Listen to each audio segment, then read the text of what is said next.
France Gall est l'une des figures les plus marquantes de la chanson française, dont la trajectoire unique s'étend de l'insouciance des années yéyé au sommet d'une pop mûre et engagée. Voici le résumé de sa vie et de sa carrière, les débuts précoces et les années yéyé. Née Isabelle Gall en 1947 dans une famille de musiciens. Elle est baignée très tôt dans un univers artistique. À seulement 16 ans, elle enregistre son premier succès, Ne sois pas si bête.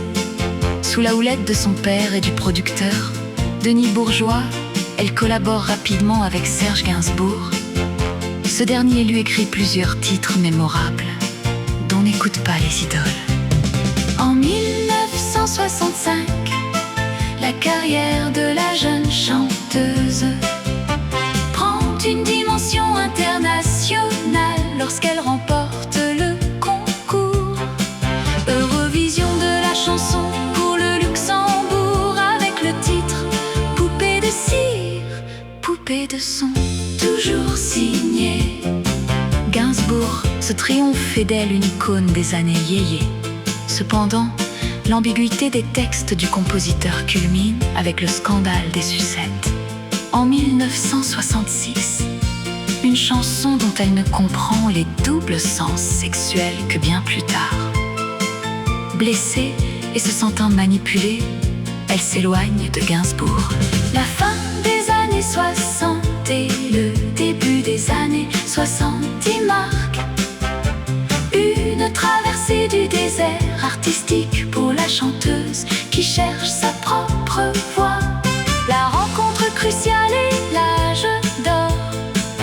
L'année 1974 marque le tournant le plus important de sa vie. France Gall entend à la radio la chanson Attends-moi de Michel Berger. Subjuguée, elle décide qu'elle ne chantera plus que pour lui. Cette rencontre artistique se transforme rapidement en une grande histoire d'amour. Ils se marient en 1976 et auront 2 enfants, Pauline et Raphaël. Michel Berger façonne pour elle un répertoire sur mesure, moderne, pop et profondément ancré dans son époque. C'est le début d'une suite ininterrompue de succès qui s'étale sur près de 2 décennies.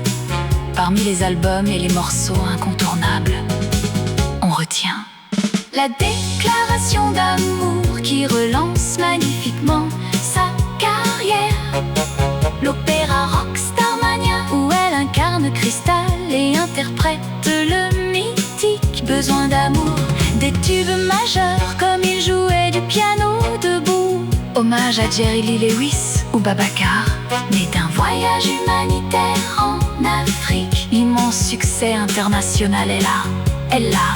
Livrant hommage à la chanteuse de jazz Ella Fitzgerald, France Gall devient une immense vedette de la scène, enchaînant les concerts conceptuels et les tournées triomphales où son énergie et sa complicité avec Berger crèvent l'écran. Les drames et la transmission, le destin bascule brutalement. Le 2 août 1992, lorsque Michel Berger meurt subitement d'une crise cardiaque, à l'âge de 44 ans. Terrassée par le chagrin, France Gall trouve la force de remonter sur scène l'année suivante pour lui rendre hommage, puis enregistre un ultime album studio, France, en 1996. Le malheur frappe à nouveau en 1997. Avec le décès de leur fille Pauline, emportée par la mucoviscidose à l'âge de 19 ans. Après ce drame de trop, France Gall décide de se retirer quasi définitivement de la vie publique et de la chanson. Elle ne sort de sa réserve que pour défendre l'œuvre de l'homme de sa vie. En 2015, elle concrétise un dernier grand projet, la comédie musicale Résiste, qui reprend les plus grands succès du couple et rencontre un immense triomphe populaire. France Gall s'éteint le 7 janvier 2018 à Paris, à l'âge de 60 70 ans, des suites et une récidive de son cancer. Elle laisse derrière elle un patrimoine musical inestimable et l'image d'une femme à la fois fragile et d'une résilience hors du commun.